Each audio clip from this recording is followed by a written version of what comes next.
제가 우리 신랑하고 다투면 자 여보 앉아봐봐. 그때 내가 화났던 이유는 그거는 의외로 그런데 두 종류예요. 소시오패스적인 사람도 그렇게 얘기하고요. 바로 안 풀면 이 옷 꺼내서 도망갈 것 같아. 그치. 나 지금 너무 화가 났으니까 조금만 생각하고 올게. 이러고 나가더라고요. 지금 맞춰 가시는 거니까 사실은 제일 좋은 방법은 네, 문제는 안녕하세요 고은님들, 한고은입니다. 오늘은 제가 특별한 분을 모실 거예요. 바로 혹시 인지심리학의 대가이자 요즘 남녀노소 많은 분들에게 사랑을 받고 계시는 김경일 교수님이라고 혹시 들어보셨나요? 저는 이분의 채널을 좀 보면서 궁금한 것들이 많아져가지고요. 우리 김경일 교수님을 오늘 어렵게 모시기로 해서 오시고 계실 거예요. 그런데 김경일 교수님 오시기 전에 또 그분이 오셨습니다. 뽀잉. 이거 바이오코어라는 유산균이에요.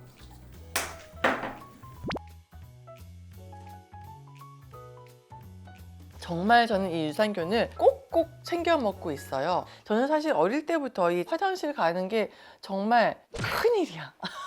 근데 우리 신랑이 유산균을 추천을 해주더라고요. 이게요, 그냥 유산균이 아니라요, 고함량이에요. 무려 500억 보석이 있더라고요. 그리고 그 주변에서 유산균 좋다 하니까 그냥 따라 먹고 그러는 거랑요, 내가 나이가 먹고 정말 챙겨 먹는 거랑은 일단 레벨가 달라요. 유산균이요 여러분, 장까지 가게 하는 게 가장 고민되는 코스인데, 이 제품이 장용성 캡슐까지 더해져 가지고 녹지 않고 위에서 장 끝까지 갈 수 있게 설계가 된 거래요. 요즘 유산균으로 장 건강만 챙기는 게 아니더라고요. 이 제품은요, 이 피부 건강까지 챙길 수 있게 여기 써 있잖아요. 장 건강, 피부 건강, 듀얼 케어요. 저는 그래서 주변에 피부가 민감하고 예민해서 고민인 지인분들에게도 추천을 드리고 있어요. 이거 유산균 하나를 먹어도 정말 제대로 된 걸 먹어야 된다는 게 제 철학에 딱 맞는 제품인 것 같아요. 그리고 이게 보시면 선물하기도 너무 좋게 나왔어요. 패키지 이렇게 예쁘게 나왔죠?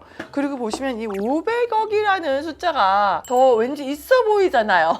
그리고 여러분 이제 5월이에요. 챙길 정말 많은데 저 이거 정말 좋은 선물이라고 생각해요. 저는 장 건강은요, 남녀노소 누구에게나 정말 중요한 거라고 생각을 하거든요. 그런데 여러분, 지금 이 바이오코어가 특가 이벤트 진행 중이라고 하니까요, 더보기란하고 고정 댓글 꼭 확인을 해보세요.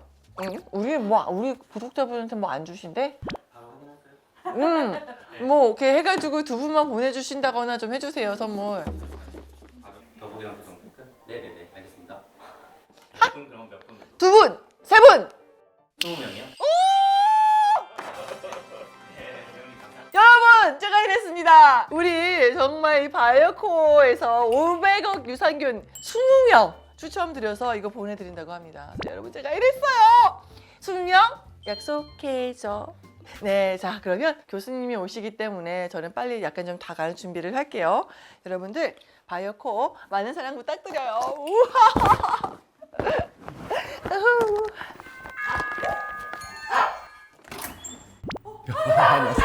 안녕하세요.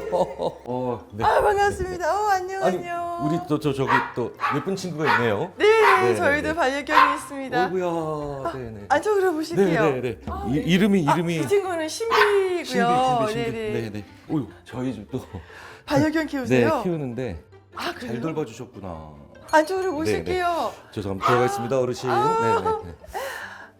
여배우님 때 그 생전 처음 하고. 아우, 아닙니다. 너무 네, 네, 취해가시고. 저 이 동네에 지인이 많이 살아요. 이제 요 근처에서 저 닮은 사람이 이렇게 술 먹고 헬렐레 하고 있으면 그 제가 맞습니다. 다음에 놀러 오시면 띵동 한번. 저는 LA 아리랑 때부터 기억이 나요. 아, 네. 진짜요? 네, 이게 딱 보고 오 우리나라에도 이런 배우가 있구나. 너무 막 신기해. 이러면서 연배가. 저는 이제 70년생이니까 딱 오빠! 그때 20대 그쵸 네네네. 내가 친구들한테 이제 어마어마한 내가 한국님한테 오빠라는 소리를 들었대. 아, 그러네. 딱 그때 고세대쯤이네요. 네네네. 자, 우리 여보세요? 오늘 네. 고은 손님 정말 귀한 분을 모셨습니다. 정말 요즘에 저는 점점 더 많은 분들이 또 심리학에 굉장히 또 많은 관심을 보이시더라고요. 그래서 제가 오늘 우리 고은 손님 정말 힘들게 모셨는데요. 네, 소개 간단하게 좀 부탁드릴게요. 안녕하세요. 저는 인지심리학을 연구하고 강의하고 있고요. 그냥 어떻게 살아야 되나, 무엇을 바꿀 수 있고 무엇을 바꿀 수 없는지 이런 거 구분 잘 해드리는 그런 심리학이라고 생각해 주시면 좋겠습니다. 사실 인지심리학이라는 거 딱 정확하게 잘 모르겠어요. 무언가를 정의 내리는 방법이 되게 여러 가지잖아요. 그쵸. 근데 이제 그걸 정의 내리는 방법은 상대방이 누구냐에 따라 굉장히 많이 바뀌는데 인지가 영어로 cognition 네, 이제 이런 뜻인데 그러니까 결국은 생각 따로 마음 따로인 경우들이 가끔 있거든요. 맞죠. 그쵸, 왜 머리랑 가슴은 따로 그쵸, 놀죠. 그쵸. 네.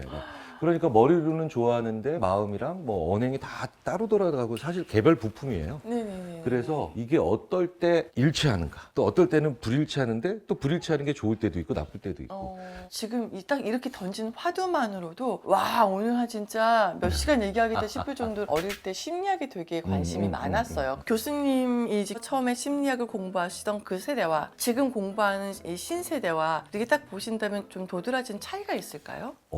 있어요. 어떤? 이전 세대는 타인한테 관심이 많거든요. 근데 지금 세대는 자기한테 관심이 많아요. 소름 맞아요. 네. 맞는 것 같아요. 그 90년대 가요를 보면 당신의 마음, 당신의 사랑 계속 이렇게 얘기하고 있는데 지금 가사들을 보면 나의 성취, 나의 성장, 나의 자존감, 정체성. 제가 요즘에 채널을 하다 보니까 많은 분들도 소통을 하게 되는데 30대는 주로 인간관계 그리고 40, 50대는 결혼과 부부생활 60대는 노후의 삶과 같은 것을 놓고 많이 고민을 하신다고 해요. 30대의 질문 먼저 이렇게 드리자면 인간관계에서 가장 큰 상처는 말부터 시작되는 것 같아요. 특히 무례하게 말하는 사람들 이거 어떻게 대처해야 될까요? 교수님 이런 게 있었어요. 제가 일을 할 때 이제 시간도 바쁘고 에너지도 많이 없고 하다 보니까 정말 중요한 말만 해요. 그러니까 이거는 왜 이렇게 만들었지? 컨셉은 왜 이렇게 나왔지? 이렇게 물어봐요. 그러면 상대방은 굉장히 기분 나쁘게 되는 거예요. 원래 말하는 싸우자는 건가? 이런 느낌인 거예요. 저는 그런 뜻은 아니었거든요. 네. 혹시 이 부분은 왜 어떤 느낌으로 이렇게 바꾸셨을까요? 이렇게 얘기를 해야 되는 거예요. 그래서 사람들이 이거를 무례하게 느낄 수 있구나. 그래서 이 말하는 거를 되게 많이 배웠거든요. 그거를 지금 느끼고 배워가고 그러니까 내가 의미하는 것과 상대방이 다르게 받아들이는 경우가 있구나라는 걸 죽을 때까지 계속 맞아. 차이를 좁히려고 노력하는 걸 맞아요. 성숙한 사람. 맞아. 그런데 그게 무슨 차이가 있어? 라고 하면서 나는 I don't care. 그냥 그 방법대로만 고집하고 안 변하는 사람이 미성숙한 사람. 그래서 제가 항상 상황 분석을 두 가지는 하라고. 왜냐하면 똑같은 얘기를 하는데도 왜 이렇게 나한테 무례하지? 이렇게 느낄 때가 있죠. 가족이 얘기하는데도. 이게 대부분 내 컨디션이 안 좋아서 그래요. 그래서 제가 이제 그런 농담 많이 하죠. 어제 밤새고 일하셨다고? 오전에는 넌 반드시 빌런을 만난다. 사람들이 나한테 자꾸 무례하게 굽니다라고 하면 일단은 내 컨디션을 좋게 만들어서 사람들이 나한테 무례하게 나온다라고 하는 걸 판단의 역치를 좀 높여서 좀 덜 예민하게 갈 필요는 있죠. 그런데 이제 명백하게 무례한 사람들 있잖아요. 사실은 제일 좋은 방법은 그 사람에게 웃지 않는 거. 이걸 저희들이 제일 많이 강조합니다. 왜냐하면 사람들이 좋은 사람, 일을 열심히 하는 사람일수록 우호성의 표현으로 웃으려고 그래요. 맞아요. 무례한 사람들은요, 내가 웃으면 복종의 의미, 약하다는 의미, 이런 의미로 많이 받아들여요. 그래서 예의 바르게 웃지 마세요. 갖출 예의는 다 갖추시되 절대로 웃지 무슨 마세요. 말씀인지 알 것 같아요. 네네. 뭐 예를 들어서 고은 씨, 나 거기 커피 이거 좀 채워다 줘. 그러면 네 알겠습니다. 이게 아니라 네 채워다 드릴까요? 이렇게 이런가요? 오, 정답. 지금 거의 정석을 보여주셨어요. 거울 치료네. 거울 치료. 내가 무례하다고 느끼는 건 그냥 다름의 차이일 수 있다. 그러니 본인의 컨디션을 한번 체크해 보시고 정말 명백하게 무례한 사람들한테는 너무 호의적으로 대하지 말아라. 과하게. 특히 웃지 말고. 근데 아까 재밌는 표현 하나 하셨잖아요. 거울 보고 한 서너 번 정도 정색하고 예의 바르게, 그 다음에 무례하지 않게 얘기하는 연습을 좀 해놓으시면 도움 많이 돼요. 다음은 자신감과 자존감은 어떻게 구분을 해야 할까요? 일단 자존감이 아주 낮은 사람들이 자주 하는 행동을 살펴보면 팀플레이를 시켜보면 자존감이 좋은 친구들은요. 오, 야, 너네 팀 이번에 잘했다? 라고 하면 아, 원래 저희 팀 애들이 한기랑 합니다. 네, 나는 이렇게 훌륭한 애들이랑 같이 해서. 근데 이제 그 자존감 떨어진 친구들, 저희 팀의 그 띨띨한 애들을 데리고 제가 일을 했죠. 그러니까 뭡니까? 내가 잘하는 게 중요한 게 아니라 내 주위 동료가 못하는 게 더 중요한, 그걸 부각시키는 애들이 있거든요. 근데 그 반대가 자존감 네, 높은 네. 사람이다. 이 정도 그쵸. 생각하면 되겠네요. 그렇죠. 그래서 자존감이 높은 사람들이 항상 보면 지금 칭찬을 받거나 아니면 상을 받을 때 이 공이 누구한테로부터 온가를 정확히 알고 있어요. 이건 내가 한 거지만 내가 하지 않은 일, 나머지 이런 일들은 내 주위에 있는 사람들이 나를 잘 도와줘서 이렇게 된 겁니다. 이걸 정확히 알고 있는. 자존감 사람이죠. 높은 사람들은 질책을 한다고 해도 거기에 대해서 타격받지 않는다. 뭐 이런 거 있을까요? 그렇죠. 이제 자존감이 좋은 사람들은 남들을 질책할 때도 메시지 중심으로 가려고 하지 모멸감 주는 것을 최대한 피하려고 그래요. 근데 자존감이 낮은 사람들은 메시지가 들어가는 게 아니라 모멸감을 주는 걸 오히려 더 목적으로 해요. 그래서 자존감이 낮은 사람들은 자기 부하 직원을 질책할 때 야, 한 달이나 이 프로젝트에 올인했는데 성과가 이거밖에 안 나와? 그런데 많은 이게 분들이 그렇게 하시는 예, 거예요. 예. 근데 이제 자존감이 진짜 좋은 사람들은 어떻게 하는지 아세요? 한 달 동안 네가 이 프로젝트에 올인한 거는 그거 굉장히 좋은 자세야. 그런데 성과가 이거밖에 안 나오는 건 문제야. 이거를 구분을 해요. 이건 주인공들이 하는 대사고. 그쵸. 그 자녀를 키울 때도 야, 일주일이나 공부했는데 성적이 이거밖에 안 나와. 이게 아니라 일주일 동안 공부하는 거 보고 엄마 아빠가 되게 많이 행복했지. 하지만 성적은 아직도 많이 모자른 거야. 이걸 구분을 하면 자녀 입장에서 그리고 부하 직원 입장에서 그래, 더 많이 해야 되겠다. 안정감이 만들어지죠. 저 같은 경우는 그러거든요. 당신이 얼마나 열심히 한 달 동안 일했는지는 중요하지 않아요. 이게 결론이니까. 그러면 앞으로 어떻게 할까요, 우리는? 그거는 의외로 그런데 두 종류예요. 아주 그 소시오패스적인 사람도 그렇게 얘기하고요. 두 번째는 내가 뭘 원하는지를 완전히 솔직하게 보여주는 아주 진실된 사람도 이렇게 얘기해요. 저는 예를 들어서 스케줄 잘못해가지고 매니저가 늦게 왔다, 소품에 뭐 미스가 났다 그러면 자, 그거는 알았으니까 지금 빨리 수습을 해야 되니까 이제 앞으로 우리가 할 수 있는 초이스가 뭔지 좀 얘기를 해보자. 이렇게 얘기를 하는 편이거든요. 그렇죠. 그러니까 네. 그거는 소시오패스가 소시오패스가요? 아니죠. 아니죠. 네, 감사합니다. 정상적으로 기능을 하기 위해서 시스템이 유지되기 위해서 두 종류의 사람이 필요한데 문제를 해결하려면 어디로 이동을 해야 되느냐, 생각이 이동을 하고 행동을 변화시켜야 되느냐, 그러면 이 두 종류가 다 있어야 돼요. 첫 번째 유형만 있으면 냉철한 분석만 있고 발전은 아무것도 없죠. 근데 문제는 우리 한고은님처럼 두 번째 유형의 사람들만 있으면 잘못하면 이전에 일어났던 실수가 분석이 안 되니까 반복됩니다. 예, 같은 실수가 맞아요. 반복될 수 예. 있죠. 그래서 회사에도 가정에도 이 두 종류의 사람들이 다 있어야 돼요. 생각을 하자. 그래서요, 교수님, 네. 제가 우리 신랑하고 다투면 넘어갈 수 있어요. 근데 저는 그건 거예요. 같은 행동이 반복되지 않기 위해서 자, 여보 앉아봐봐. 그때 내가 화났던 이유는 이게 아니라 요거는 안 되는 거겠죠? 우리 결혼 생활 얘기 한번 해볼까요, 우리? 부부의 질문들이 또 잔뜩 또 들어와 계시거든요. 저의 동반자 신영수님을 또 모셔오겠습니다. 신영수님 어서 오세요. 안녕하세요. 안녕하세요. 반갑습니다. 안녕하세요. 안녕하세요.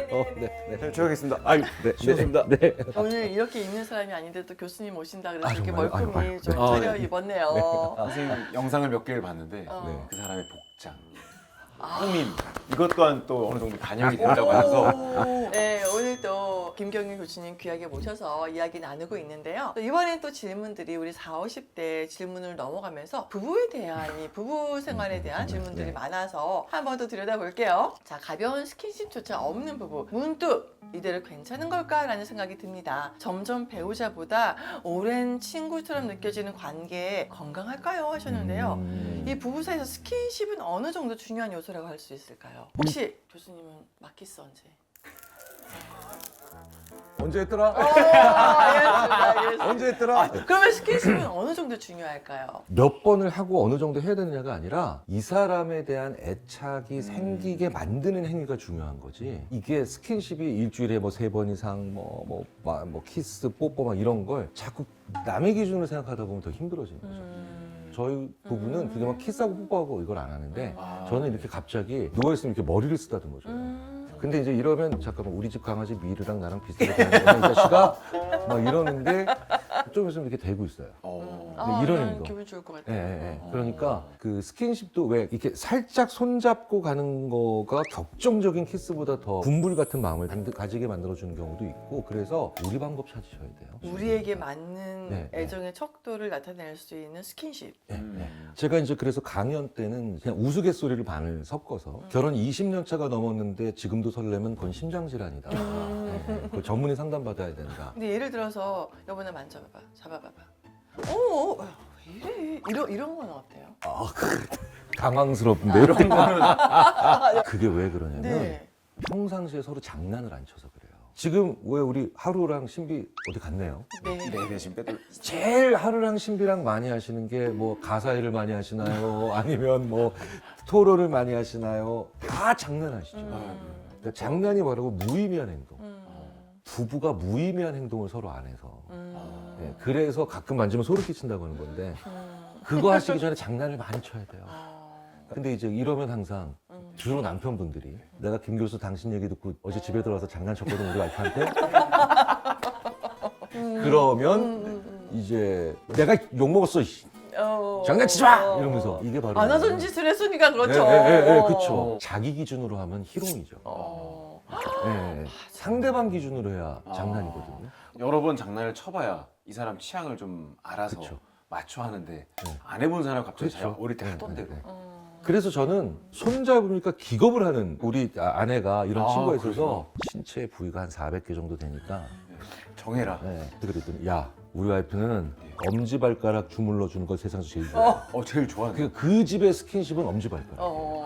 그래가지고 이제 재수 씨가 진짜로 이렇게 누워 있는데 저 친구가 저 끝에서 뒤에서 엄지발가락 이렇게 꾸르륵하면서 TV를 보고 있는 거야. 그래서 야 진짜 아름다운 장면이다. 아니 저도 그렇게 생각해요. 아, 진짜? 엄청나게 아름다운 장면이에요. 우리도 있어요. 뭐냐면 저는 이제 와이프의 심리를 파악해서 집안 환경을 좀 분위기를 좋게 만들려고 노력을 하는데 물 안에서 우리 같이 한 이불을 덮었잖아요. 제가 오른쪽에 잡니다. 그럼 왼쪽 발하고 와이프 오른쪽 발이 닿아요. 둘이 약간 좀 항상 닿아 있어요. 근데 어느 날 이렇게 뛰고 있으면 와이프 기분이 안 좋나? 근데 슬쩍 갖다 댔는데 그치 갖다 대거나 자연스럽게 대고 안 피하면 기분이 좋구나. 나쁘지 않구나. 진짜로 그렇게 판단을 자자라 왼발로 모든 그래서 걸 발을 찾아요. 그래서 걸리면 싹 가져오거든요. 이게 왜? 그걸 너무 깊이 잠들 때 가져가거나 아니면 발이 차가울 때 딱 데워놓은 다리를 가져가거나 그러면 이제 홀대 받습니다, 여러분. 근데 와이프가 이제 그렇게 옆에 있음으로써 심리적 안정을 음. 가질 수 있다. 그렇죠. 애정에서 애착을 잘 형성해 나가는 부부가 보이는 행동이고요. 그 가운데서 궁극적으로 그것 자체가 그러니까 목적이 될 필요는 없다는 거죠. 그 목적에 달성하기 위해서 어떠한 방법도 상관없다. 그게 그렇죠. 스킨십이든 뭐든 간에 서로의 소중함만 서로에게 일깨워 줄 수 있다면. 그렇죠. 자, 다음 질문 갈게요. 결혼과 함께 새로 생긴 가족 시부모님. 시부모님 그래요. 딸 같은 며느리가 되어달라고 하시는데 어디까지 해야 하는 걸까요? 자, 딸 같은 며느리는 과연 무엇이며 가족 간의 적절한 거리는 어떻게 설정을 해야 할까? 일단 저는 시어머니와 며느리, 저는 강연할 때도 그렇고 심지어 줄에서 할 때도 시어머니와 며느리는 가족이 아니다. 그렇죠. 공동체는 될 수 있다. 공동체는 협업하고 양쪽 다 신경 써야 되는데 가족이라고 하는 건 자칫 잘못하면 서로 넘지 말아야 될 선을 너무 쉽게 넘을 수가 있고 들어오지 말아야 될 선을 들어오라고 할 수도 있기 때문에 가족이 아니다. 이거를 먼저 생각을 하고. 그럼 교수님이 생각하시는 가족은 뭘까요? 가족은 혈육, 유전자 중첩도가 있어야 가족이다. 그래서 유일하게 유전자 중첩도가 하나도 없는데 가족이라고 불릴 수 있는 게 있죠. 그게 부부죠. 나머지는 다 가족 아니에요. 그게 부부가 그래서 어메이징한 거라고 제가 말씀드리죠. 제가 왜 그러냐면 딸 같은 며느리는 예를 들자면 이런 거죠. 회사로 치자면은 회사 사장님이 자기 회사인데도 네 회사라고 생각해. 영어로 bullshit. 진짜 있는 줄 이렇게 옆에서 세게 얘기해 드려야 될 정도로 도와드리는 거죠. 저희 심리학자들이. 물론 진짜 간혹 보면 딸의 빈자리를 며느리가 채우는 경우도 있어요. 그리고 엄마의 빈자리를 시어머니가 채우는 경우도 있어요. 그런데 그렇게 살아가면서도 항상 조심해야 됩니다. 저는 너무 네. 공감해요. 아니 딸처럼 생각한다고 하면 딸이 망나니였을 수도 있잖아. 그죠? 딸 같은 며느리. 우리 딸은 망나니였는데 망나니가 이럴 되죠. 수도 있는 거고. 저는 그냥 가까운 관계일수록 조금 더 조심스러워지는 어떠한 바운더리가 굉장히 필요하다. 근데 이제 딸 같은 며느리, 뭐 엄마 같은 시어머니 이런 것들은 사실 그만큼 소중하게 혈육처럼 생각한다라는 어떤 표현의 방식인 것 같고 소중한 사람일수록 조금 더 조심스러워지는 게 그 관계가 오래 갈 수 있는 방법이다라고 생각을 해요. 다툰 뒤에 시간이 지나야 풀리는 배우자, 그리고 바로 풀어야 직성이 풀리는 나. 이렇게 감정 처리 속도가 다른 부분은 어떻게 맞춰야 할까요? 이거는 약간 우리 얘기긴 했었어. 그렇죠. 초창기 때 우리 초창기 때. 저는 시간이 좀 필요했고 네. 신랑은 지금 당장 이런. 나무꾼과 선녀를 비교하자면 네. 제가 겨우 잡아놨는데 그러니까. 바로 안 풀면 이 옷걸이에서 도망갈 것 같아. 그치. 초창기 때 풀려고 빨리 이제 대화를 시도하는 거죠. 근데 제가 성격이 훨씬 급해요. 그리고 신랑이 굉장히 그래서 차분하고 굉장히 꼼꼼한 편인데도 어떠한 일로 다툼이 생기면 저는 이렇게 봤을 때 이 다툼은 지금 얘기해봤자 아무런 결론이 나지 않는다라는 생각밖에는 안 드는 거예요. 그래서 필요 없는 시간이다. 너랑 나랑 싸워서 누구 한 명이 이기자라는 다툼이 아니라 사실 이거는 우리의 다름을 해소하자라는 다툼이잖아요. 그랬는데 지금은 신랑이 그런 나를 이해해줬어요. 그래서 기다려줘요. 그리고 얼마 전에는 심지어 자기가 나 지금 너무 화가 났으니까 조금만 생각하고 올게. 그러고 나가더라고요. 나는 그 얘기하는 모습이 너무 굉장히 성숙해 보였고 너무 멋있었어. 우리 신랑이 드디어 나를 이해했구나. 올해 제일 잘하는 너무 고마웠어요. 그래서 자 여보 잠깐 아니, 일로 와봐. 그치. 없이 그냥 여보 내가 미안해. 제가 근데 왜 그렇게 행동했을까요? 근데 지금 잘 맞춰가고 계시잖아요. 그러니까 이게 상대방의 상태를 지금 알고 내가 반영한다는 것 자체가 지금 맞춰가시는 거니까 사실은 제일 좋은 방법은 남의 방법, 내 배우자의 방법을 한 번씩 써보는 거예요. 그러면 그게 이제 거리를 좁혔다는 뜻이죠. 그래서 그거를 심리학자들이 상대방 행동 따라하기. 상대방 행동 따라하기. 그래서 제가 여학생들한테 그 얘기 많이 합니다. 최소한 못된 남자랑 결혼하면 큰일 난다. 왜냐? 네가 못돼진다. 그래서 선한 사람, 말투가 어떻든 스타일이 어떻든 선하고 좋은 사람을 만나는 게 제일 중요한 이유가 그러면 상대방은 어쨌든 배우기 때문에 이런 방법을 서로 배우고 실천하시기 때문에 그래서 그게 제일 중요하죠. 지금 잘 오고 계신 거예요. 알겠습니다. 또 20년 차에 또 다른 난제가 오겠죠. 자, 그러면 마지막으로 60대 노후의 삶과 관련된 고민인데요. 늘 금년 성실하게 살기 위해 애써 왔습니다. 그런데 이제는 은퇴를 해도 될 나이인데 여전히 마음이 조급하고 가만히 있으면 불안합니다. 왜 저는 쉬는 것조차 어려울까요? 마음이 너무 안 교수님 좋다. 영상 보고. 나는 은퇴를 언제쯤 하겠다 생각을 하시나요? 교수님도? 지금 우리나라가 인구가 너무 부족하고 수명은 폭발적으로 증가해서 근데 사실 우리나라뿐만이 아니라 그럼요. 전 세계적으로 다 그러잖아요. 네. 지금 정확하게 얘기하신 네. 거예요. 사실 은퇴는 거의 쉽지 않은 상태예요. 뭐 진짜 OECD 통계에도 막 이거 이러다 은퇴 아무도 못하지 않나? 근데 어쨌든 인간의 시계는 60세가 되면 은퇴를 떠올리면서 준비해야 되는 건 맞긴 맞아요. 되게 혼란스럽지. 60대가 되면 은퇴를 떠올리면서 준비를 해야 되는데 앞으로 20-30년 동안 일을 더 해버려야 되는 시대가 오니까 지금 1960년생이신 분들 무지하게 혼란스럽겠다. 이분들을 만나서 제가 형님들, 누나들 어떠세요? 라고 하면 방황하고 있어. 혼란스러워, 막막해. 근데 그게 왜 그러냐면 기존에 60대가 해야 됐던 고민도 마땅히 해야 되고요. 기존에 20-30대가 해야 되는 고민, 자기가 20-30대 해야 됐던 고민을 다시 한번 해야 돼. 이런 혼란감이 있죠. 그러니까 영원히 은퇴하지 못하는 세대가 될 수도 있고 정말 오래 사는 건 거의 불보듯 뻔하고요. 경제적 독립이 돼야 살아가는 문제가 없어야 되는데 그게 너무 어렵. 관건이어서 저는 그런 생각을 좀 해요. 지금 60대 이렇게 올라가시는 우리 세대의 사람들이 마인드가 이상해요. 우리 어머니는 시어머니는 모시는 이런 시대에서 살았잖아요. 그랬는데 우리 세대 때는 얘 괜찮아, 너나 잘 살아. 그래서 모시는 사람도 있고 안 모시는 사람도 있고. 근데 미국은 그렇지 않잖아요. 아주 좋은 부모나 대학교 보내줘. 대학교 갔어? 그러면 너는 인생은 네가 살아야 돼. 그 이유는 오롯이 나한테 집중하고 내 노후를 준비할 수 있는데 너무 아이가 30대 40대까지 이 아이를 품고 살다 보니까 정작 자기의 노후는 챙기지 못하는 게 아닌가 이런 생각도 저는 들거든요. 한 사회가 불안해지거나 아니면 되게 위기에 빠지는 요인 중에 하나가 특정 세대가 거지가 되는 거예요. 근데 여기서 거지라고 하는 건 사실 표현이 좀 굉장히 좀 거친 표현이지만 지금의 40, 50대 혹은 60대 어떤 특정 세대가 벌은 건 꽤 많은 세대라서 많이 주고도 여전히 사회적 자산은 많이 가지고 있는데 문제는 수명이 길어졌기 때문에 대역전이 오히려 벌어져서 네. 지금 60대 혹은 70대는 이미 그 증세가 나오고 있죠. 그러니까 중요한 건 내가 나를 지켜야 타인을 지킬 수 있거든요. 너무 좋은 얘기인 것 같아요. 그런데 우리 한국이 지금까지 나는 힘들어도 너를 지켜줄게라는 에너지로 여기까지 왔어요. 맞아요. 예.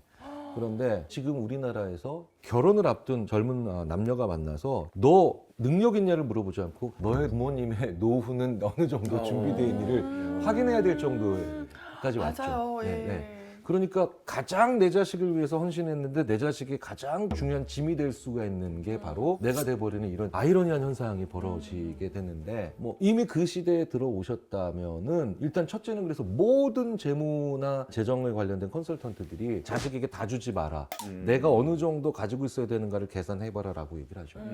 그러면 나는 얼마가 있어야 되는 사람이고 얼만큼을 가지고 있어야 되느냐를 하려면 내가 어떤 삶을 사는 게 좋은지 이걸 그릴 수 있는 능력이 있어야 돼요. 이게 없으니까 우리나라 사람들 다 뭐 하는지 아세요? 돈이 있는 분들도 네. 자기가 뭘 좋아하는지를 모르니까 이번에 은퇴하시면 뭐 하실 거예요? 이랬더니 세계 일주. 그러니까 세계 일주 말고 국가, 도시로 얘기해봐. 세계 일주. 내가 이탈리아의 베니스를 가고 싶은 사람인지 뭐 덴마크의 코펜하겐을 가보고 싶은 사람인지는 모르고 또 어떤 삶을 살고 싶은지를 모르니까 그게 금전적으로도 설계가 안 돼요.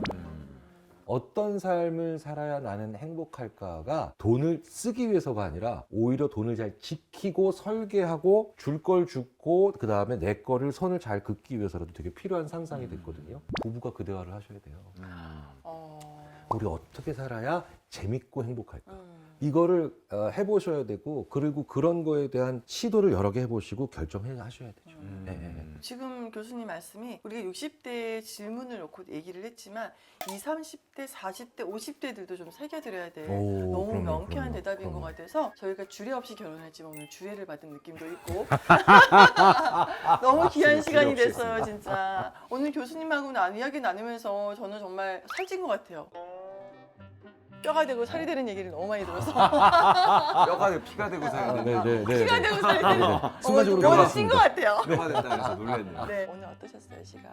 저는 뭐 그 누구보다도 궁금했던 두 분을 뵐 수 있게 돼서 뭐 그걸로 저의 모든 사심은 다 채워졌습니다. 나중에 근처 오시면 한번 연락 주세요. 네. 그러면 고은 언니는 또 다음 시간에 더 알찬 내용과 행복한 시간으로 찾아뵙겠습니다. 여러분 감사합니다. 감사합니다. 맞다. 우리 한고은님한테 네네. 저거 하나 갖고 와가지고. 네. 감사합니다. 네. 따로 보내드릴게요. 왜요? 같이 볼게요. 아니에요. 저기 남편은 보면 안 되는 내용도 있을 수도 있잖아요. 감사합니다. cool. Honey, ooh.